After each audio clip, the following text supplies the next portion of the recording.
avaliar a criança autista lá na escola? O que o professor precisa levar em consideração para avaliar essa criança? Que instrumentos são importantes e que facilita esse processo de avaliação da criança autista? É sobre isso que nós vamos falar. Oi pessoal, tudo bem? Eu sou Zeneide, bem-vindos de volta ao meu canal, muito feliz que você está aqui. E hoje eu vou falar desse tema, sobre a avaliação da criança autista lá na escola. E para começar, eu quero dizer o seguinte: toda criança precisa ser avaliada. Se eu não avaliar essa criança, se eu não tiver um instrumento claro para eu poder avaliar, eu sempre vou olhar aquela dificuldade maior que ela apresenta. Quando a gente olha de cara, a gente já vê aquela dificuldade dela. Mas os pormenores da evolução eu não vou conseguir perceber. Então, assim, o que os professores precisam levar em consideração nesse processo de avaliação? A própria criança. E quando eu digo a própria criança, é porque o professor vai observar habilidades que tem, habilidades que não tem, e eu faço isso através da observação. Se essa criança tem outros profissionais dentro da própria escola, o professor da sala de recursos, se ele tem um monitor, todas essas pessoas vão estar ali engajadas para observar a evolução dessa criança, dessas habilidades que tem, habilidades que não tem, os seus comportamentos em determinados períodos. E observação, eu vou levar em consideração todas essas habilidades, mas eu vou fazer uso da minha observação. Depois que eu estou ali observando, eu vou estabelecer objetivos para o João, para a Maria, objetivos para aquela criança. Não é objetivo da turma, do primeiro ano, segundo ano, terceiro ano, é objetivo para o João. Qual é o meu objetivo nesse período, seja o mês, bimestre, trimestre, para ele? Isso precisa ficar bem estabelecido lá no PEI da criança, tá? No planejamento individualizado dela, porque isso também dá uma tranquilidade ali para você que é profissional e tá com a criança, porque eu já estabeleci essas ferramentas de que maneira que eu vou utilizar naquele período, que pode ser que nesse bimestre eu utilize de uma forma, no próximo eu vou utilizar de outra. Mas assim, quais essas ferramentas mais comuns que eu posso utilizar? Lembrando que eu já coletei dados, já observei ali, essa criança já está mais calma, eu já consegui, porque se não tiver, gente, é muito difícil utilizar de algumas atividades, estratégias para ela. Eu preciso deixar essa criança mais segura, mais calma naquele ambiente, para depois a gente começar a ajudá-la em habilidades ainda que ela não tem, tá bom?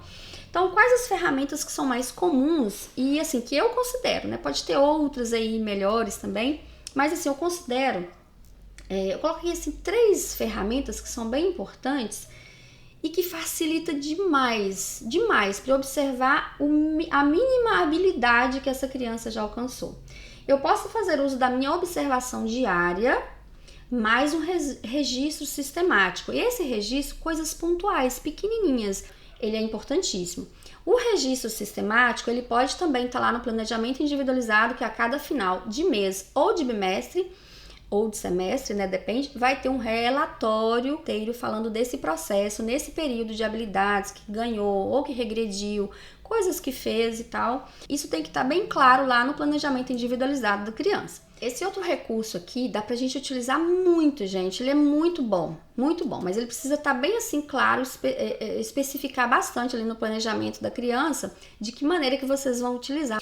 Então, esse recurso aqui, que é o portfólio, ele é maravilhoso para vocês utilizarem, principalmente aí com as crianças que têm muito mais prejuízo na comunicação, interação.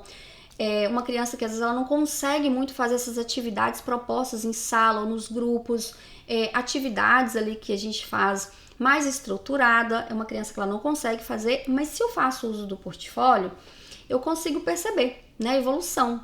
Esse portfólio, ele pode ser organizado em pastas, ele pode ser organizado naquelas pastinhas transparentes, pode ficar aquelas pastas mais grossinhas, aquelas pastas, alguns gostam de utilizar naquelas pastas catálogo, né, que tem aqueles plásticos, enfim. Isso aí vocês aqui vão definir, decidir como utilizar. Mas dentro desse portfólio, dentro dessas pastas, vai estar ali recortes que essa criança já fez, vai estar colagens, vocês podem fazer uso de fotos da criança interagindo, brincando ou fazendo atividades no grupo ou sozinha. Vocês podem colocar ali dentro o registro daquele período, daquele dia, foi um registro interessante e importante, ele também vai ali para aquele portfólio, porque assim eu consigo visualizar um progresso dessa criança, ou muitas vezes também ela perdeu alguma habilidade, então vai estar registrado ali. É uma criança que ela não consegue, ela não manipula, ela não pega no lápis nem nada, mas ela pode fazer algum outro tipo de atividade que eu percebo ela evoluindo. Mas para fazer uso do portfólio tem que estar lá tudo no planejamento dessa criança, de que maneira que vocês vão utilizar. Vocês vão coletar uma amostragem, né, das atividades, dos trabalhos e de tudo, dos períodos em que essa criança vai fazer. Ou vocês vão coletar diariamente, todos os dias ali, durante aquele período, pequenos relatos, detalhes, fotos vocês vão colocar.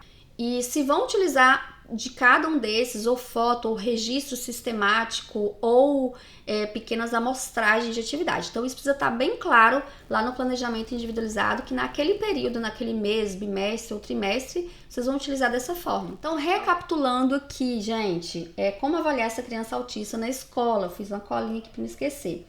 Primeiro a gente precisa buscar as referências ali na própria criança, lá atrás, e a gente tem que acalmar o coração para buscar essas referências bem assim, minuciosamente, observando essa criança naquele ambiente, buscando isso da família, e tudo isso está aí na construção do planejamento individualizado dessa criança, tá? A gente busca muita coisa lá, porque eu estou construindo o planejamento individualizado.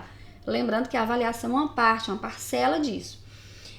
Estabelecer objetivos para a criança naquele período, mês, bimestre ou trimestre. Eu estabeleço o meu objetivo com o João, com a Maria, o que eu vou trabalhar nesse período, o que eu espero dessas crianças ali naquele período, tá? Eu vou estabelecer um objetivo, tem que ficar muito claro. E uso de ferramentas como a observação diária, mas o registro sistemático, ou utilizar o portfólio, ou outro tipo ali de ferramenta, né, que você pode utilizar. E antes de finalizar, mas já caminhando aqui para o fim, tem uma das coisas que os professores têm muita dificuldade, é como avaliar, mas registrando ali nota ou conceito.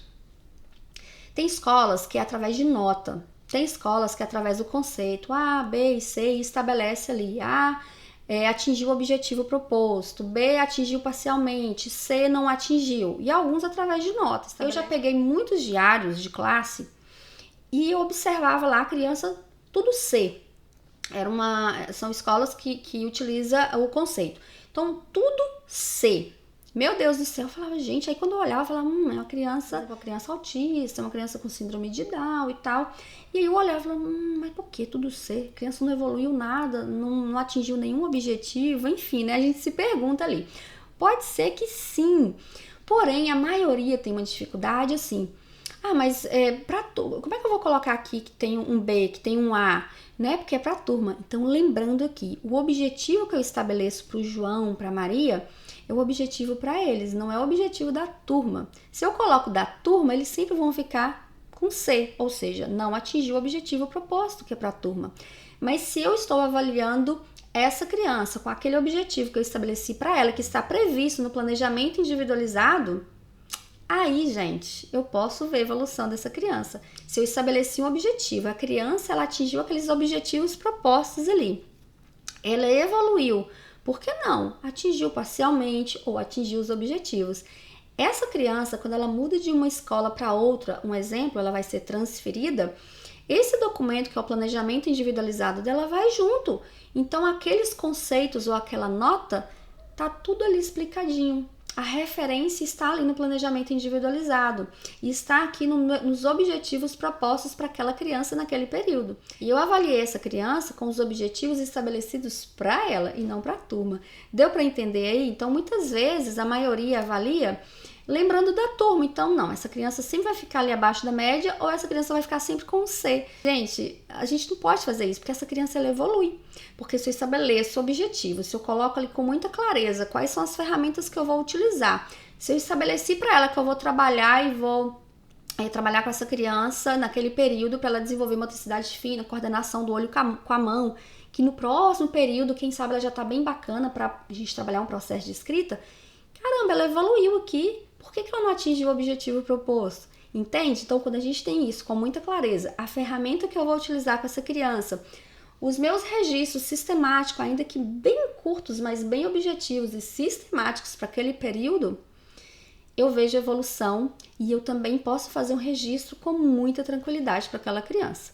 Tá bom? Então, assim, eu espero de todo o meu coração, assim, que eu tenha dado uma clareza, tenha dado ideias pra você. Vou deixar alguns vídeos linkados aqui embaixo que vão te ajudar. Tem meus cursos também, vou deixar linkado caso alguém tenha interesse. E eu vou ficando por aqui e até nosso próximo vídeo. Tchau!